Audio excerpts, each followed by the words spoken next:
안녕하세요. 자, 이번에는 대시세에 대한 내용을 한번 다뤄보도록 하겠습니다.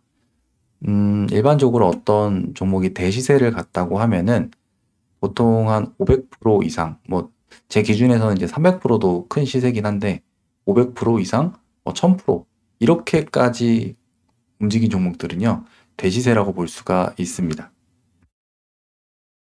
자, 이런 종목들은 개인 투자자분들이 가장 조심해야 되는 종목 중에 하나예요. 왜냐면 일단 어떤 종목이 대시세를 갖다 한다면 거래대금이 정말 많이 터지게 되고 시장에서 주목을 강하게 받아요.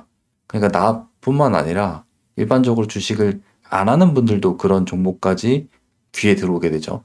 그러니까 2023년에 보면은 에코프로를 매매 안 했던 사람은 없을 거예요. 그리고 일반 저희 주식을 안 하시는 분들도 에코프로에 대한 얘기는 다 듣게 된단 말이죠.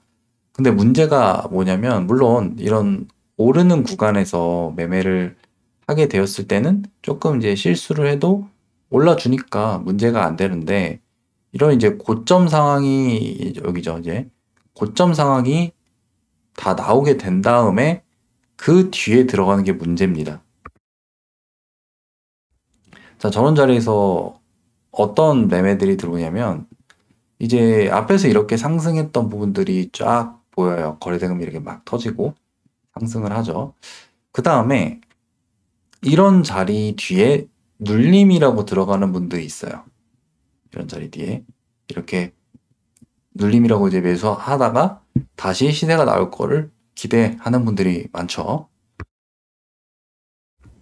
자, 물론 그게 나오면은 다행인데 안 나올 때가 문제란 말이에요. 자, 한번 생각을 해보면 이 주가를 여기서 여기까지 끌어올렸던 누군가가 있겠죠. 여기서 어떤 파동을 만들었고, 뭐 여기서부터일 수도 있겠지만, 어떤 상승을 만들어낸 주체가 있단 말이죠. 자, 그러면 이 주체들은요, 이런 거래량이 터지는 부분 있죠. 이런 거래량. 이렇게 거래량이 터질 때 여기서 많이 매도를 해요. 그 말은 뭐 소위 말해서 작전이 끝났다라고도 얘기를 할 수가 있습니다. 아니 무슨 에코프로가 작전이야 라고 하시는 분들도 있겠지만 어쩔 수 없어요. 이 주식을 이렇게 움직일 수 있는 거는 특정 어떤 집단이 움직이지 않고서는 거의 불가능합니다. 그리고 이거는 아마 이제 뭐 세력에 대해 얘기를 할 때가 있겠지만 이게 국내 세력의 규모가 아닐 거예요. 왜냐하면 에코프로만 움직인 게 아니라 어, 당시에 포스코홀딩스도 같이 움직였죠. 그래서 보면은 포스코홀딩스도 이렇게 움직이는 종목이 아닙니다. 원래 과거의 흐름을 보면은 그죠? 네. 거래를 보면은 이런 거래량이 터지는 종목들이 아니에요. 많이 터져봤자 요 정도 수준이란 말이죠, 옛날에.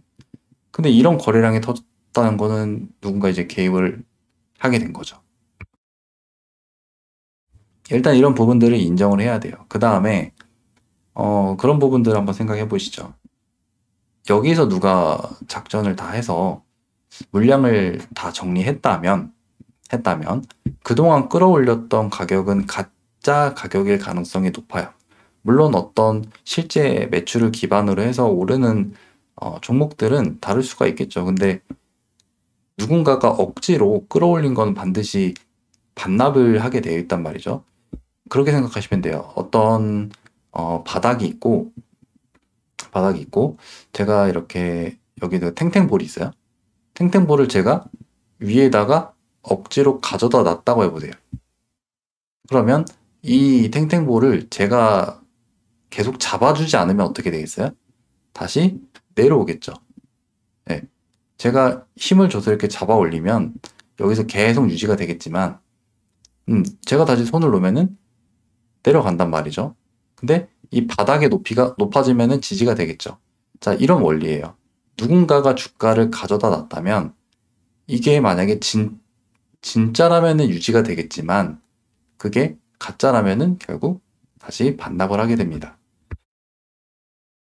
그래서 제가 옛날에 영상 올려드릴 때 어떤 설명을 드렸냐면은 포스코홀딩스의 경우에는 요 정도 가격까지가 왔을 때가 이제 이전에 저점 가격이죠. 이 정도 가격까지 왔을 때가 저점이다라고 얘기를 드린 적이 있어요. 그래서 이런 부분에서 지금 반등이 나오는 이유도 이런 부분을 원리적으로 반영하는 거라고 생각을 합니다.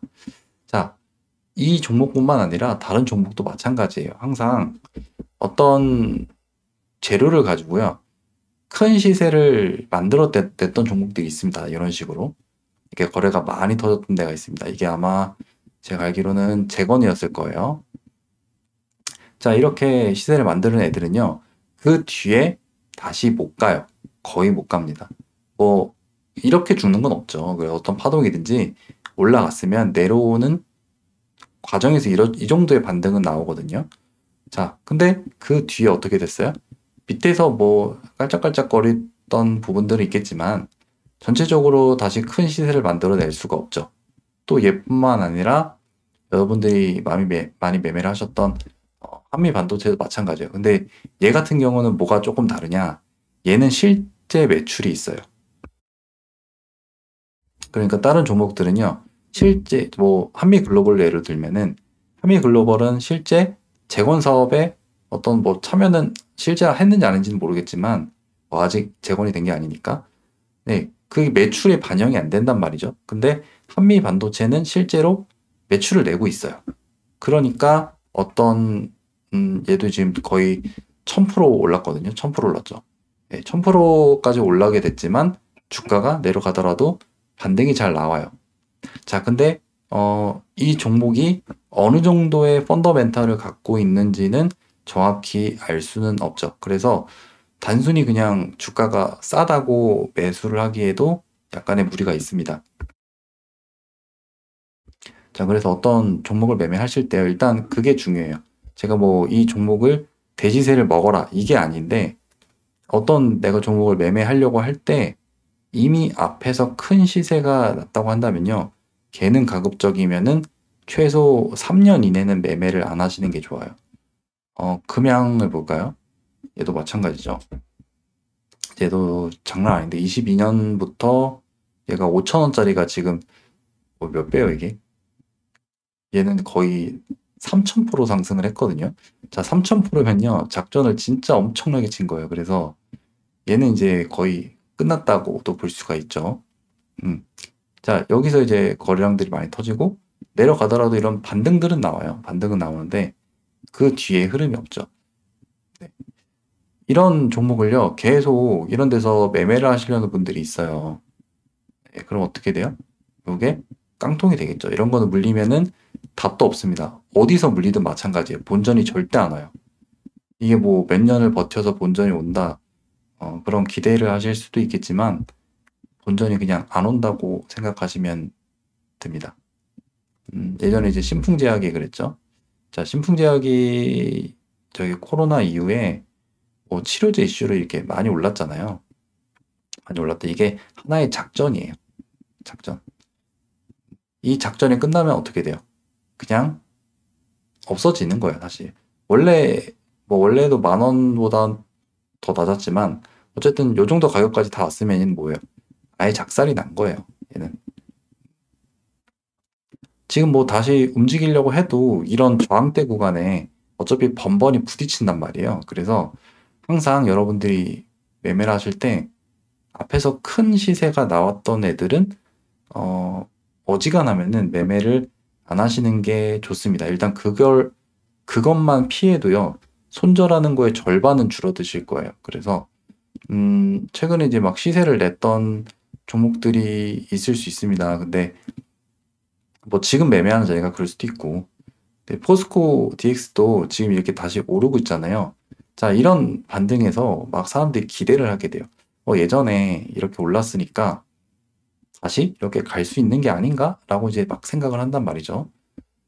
근데 이제 이런 부분에서 상승이 나올 가능성은 거의 낮아요. 진짜 1%도 안 될 것 같아요.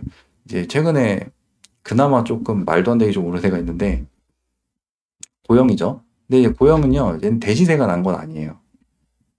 물론 이제 이런 하락에서 이 정도 끌어올린 게 많이 힘든 일이긴 하지만 일단 얘는 차트만 봐도요, 대시세가 난 게 아니죠. 막 15,000원짜리가 막 15만 원 가고 그 정도는 아니란 말이에요. 이런 거는 이제 뭐 그럴 수 있다고 치는데 항상 큰 시세가 난 게 문제가 돼요. 대시세. 그런 부분들은 항상 조심을 해야겠죠. 그래서 이런 부분도 그렇고 TCC 스틸도 비슷했을 거예요. 얘도 10,000원짜리가 지금 85,000원까지 올라갔었죠. 그러니까 하나의 작전이 끝난 거예요. 이런 종목은요, 어차피 올라갔다가 시간이 걸려서 그렇지 내려옵니다. 그래서 지금도 이런 뭐 기술적인 반등은 뭐 가끔 나오겠지만 결국에 다 내려가는 과정이다라고 생각을 하시면 됩니다. 일단 뭐 이 대시세를 먹자는 게 아니에요. 결국에 중요한 거는 내가 매수를 하려는 시점에서 이 종목이 과거에 대시세를 냈는가 안 냈는가 그게 중요하고 그런 종목은 가급적 매매 대상에서 제외하시는 게 좋겠죠. 제가 그걸 목표로 설명을 드렸습니다. 자, 그래서 오늘은 대시세에 대한 내용을 다뤄봤고 다음에는 다른 내용으로 찾아뵙겠습니다.